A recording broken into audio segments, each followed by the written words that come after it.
Hello everyone. Today we are going to start with our DSC 11 speculative fiction and detective fiction unit number 2, The Handmaid's Tale. So guys, this novel is written by Margaret Atwood and ये publish हुई थी 1985 में। ये novel एक बहुत ही classic example है dystopian fiction का। dystopian fiction यानी कि जहाँ पर सब कुछ ही उलट पुलट हो रहा है। अब जैसे जैसे आप ये नॉवल आगे पढ़ेंगे आपको रियलाइज़ होगा कि यहाँ पे एक ऐसी सोसाइटी और एक ऐसा एनवायरनमेंट दिखाया गया है जो हम इमेजिन नहीं कर सकते, but in near coming future chances है कि वैसा हो जाए। So this is what dystopian fiction means and ये सेट हुआ है एक टोटलिटेरियन रिजीम में, यानी कि ये एक ऐसा पॉलिटिकल सिस्टम है जहाँ पे बहुत अथॉरिटेटिव कंट्रोल है लीडर्स का। एंड यहाँ पे बहुत कियोस है, इनइक्वालिटी है, वुमेन्स के पास राइट नहीं है, वुमेन्स बहुत अंडर कंट्रोल हैं। सो गाइस, जो हमारी प्रोटैगनिस्ट है उसका नाम है ऑफ्रेड। तो यहाँ पे ऑफ्रेड के दो मीनिंग है। सबसे पहले जो उसका मास्टर है, जो आदमी ने उसको कंट्रोल करा हुआ है, जो कमांडर है उसका नाम है फ्रेड। तो उन्होंने उसके आगे ऑफ लगा दिया, यानी कि they are showing that this girl, this particular handmaid belongs to this commander. वो उसकी पोजेशन है, वो उसकी बिलोंगिंग है। तो आपको पहली चीज़ तो यहाँ पे पता चल रही है कि वुमेन के पास कोई राइट नहीं है, वो एक as a puppet, as a statue, एक मेल अथॉरिटेटिव फिगर के अंडर काम कर रही हैं। And guys, the other meaning suggest कि ये एक ऑफरिंग है जो ऑफर करी गई है रिप्रोडक्शन के लिए। Now if you look at the main plot of this novel, हमें पता चलेगा कि यहाँ पे जो भी विमेन, एक ऐसी सोसाइटी दिखाई गई है यहाँ जहाँ पे जो भी वुमेन इन्वॉल्व होती है एक्स्ट्रा मैरिटल अफेयर्स में, या जिसने भी दूसरी शादी, सेकंड मैरिज करी होती है, उन लोगों को ये लोग पकड़ लेते हैं and they are forced to become handmaids. Not just any women, but जो फर्टाइल वुमेन होती हैं, जो आगे बेबीज रिप्रोड्यूस कर सकती हैं, वो उन वुमेन को फोर्स करते हैं to have babies with the military commanders. And ये जो भी हैंडमेड्स हैं, दे यूज टू विस्पर, ये तेज बोल भी नहीं सकती थी किसी के भी आगे, तो they used to whisper without sounds to communicate. उनके पास कोई पावर नहीं थी, कुछ भी फ्रीडम नहीं थी कि वो कहीं भी बाहर चले जाएं, किसी से भी बात कर लें, कुछ भी कर लें। बट वो एक शॉपिंग के लिए ही बाहर जा पाती थी, उनको ग्रॉसरी लेनी हो या उनको घर का कुछ भी छोटा मोटा सामान लेना हो, वो तो ही बाहर जा पाती थी हैंडमेड। और जब भी वो बाहर जाती थी, they used to go in pairs, यानी वो दो जोड़े में ही बाहर जाती थी, दो हैंडमेड साथ जाती थी। नॉट बिकॉज वो फ्रेंड्स थी या उनमें कोई भी कंपेनियनशिप बिल्ड हो रही थी, no. The truth is they are watching each other.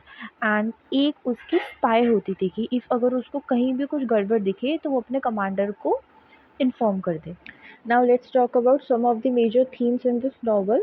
First is oppression and control. As I told you earlier, handmaids were in a very strict control of their commanders. उनके पास कोई भी right नहीं था. They were denied of education. They were denied of right to vote. They were denied of reading. They were even denied of talking openly with each other. Second is religion as a tool of power. जैसे जैसे मैं आपको ये novel explain करूँगी आपको पता चलेगा यहाँ पे रिलीजन का एक बहुत बड़ा रोल है। तो जब भी आप अपना पेपर का ये तैयारी कर रहे होंगे, मेक श्योर कि आप ये रिलीजन वाले टॉपिक पे अच्छे से फोकस करिए। तो यहाँ पे एक स्टेटमेंट आएगी, blessed be the fruit.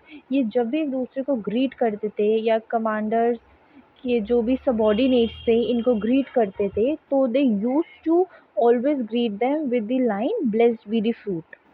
Other is loss of identity. As I told you earlier, कोई भी उनके पास पार नहीं थी तो उनकी आइडेंटिटी एकदम लॉस हो गई थी, कोई भी उनका इंडिविजुअलिटी नहीं रहा था। This stripping away of identity and autonomy is the key aspect of Gilead's control over its citizen. वो उनकी आइडेंटिटी को एकदम छीन लेते थे, कोई भी उनका ऑटोनॉमी नहीं रहती थी खुद पे, उनकी इंडिविजुअलिटी एकदम लॉस्ट हो जाती थी। And through Offred's perspective, we learn about the oppressive condition in Gilead. ये नॉवल एक ऐसी लिखी गई है, इसका नरेटिव स्टाइल ऐसा है कि जो ऑफ्रेड को फ्लैशबैक्स आते हैं उसके थ्रू हमें पता चलता है कि उसकी लाइफ में क्या क्या बीत रहा है, क्या क्या कंडीशन अब हैंडमेड्स को फेस करना पड़ रहा है।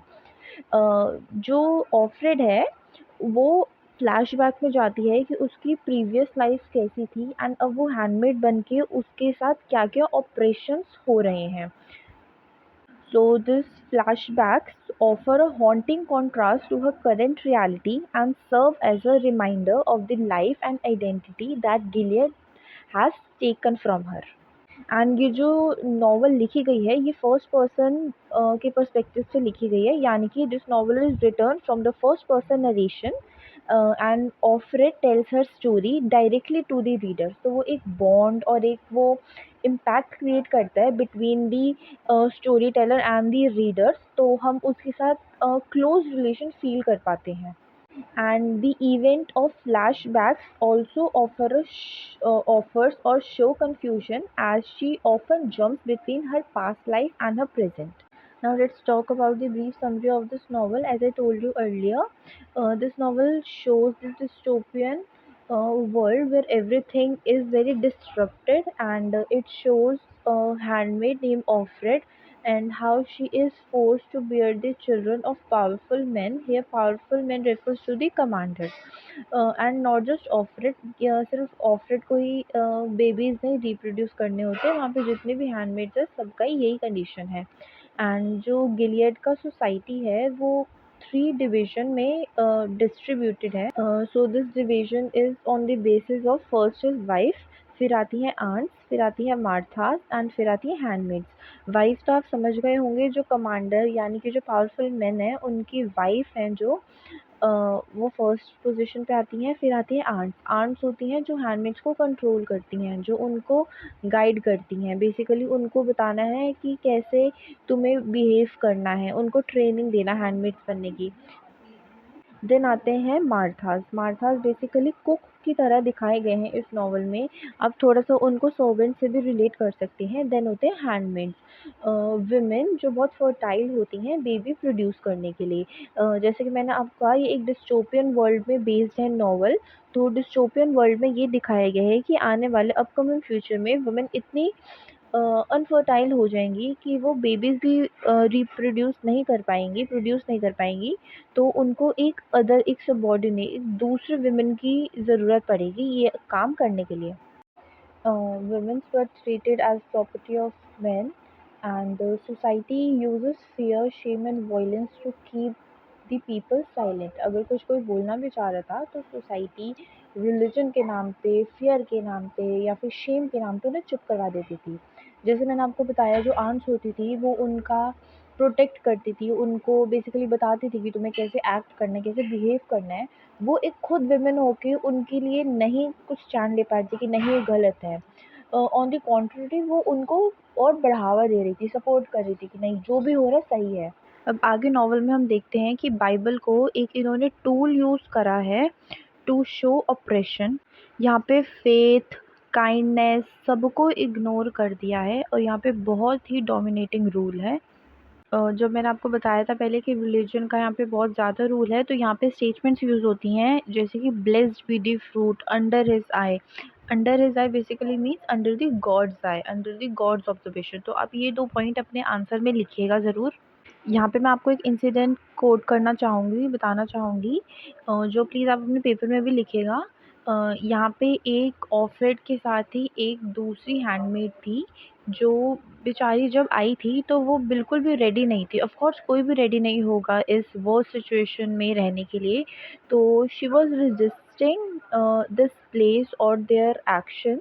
तो उन्होंने क्या करा, उसकी आँखों में गरम-गरम पाइप या जो भी आप कहें कि डंडा घुसा दिया ताकि उसकी आँखें ख़राब हो जाएँ एंड वो बेचारी एकदम ब्लाइंड हो गई थी.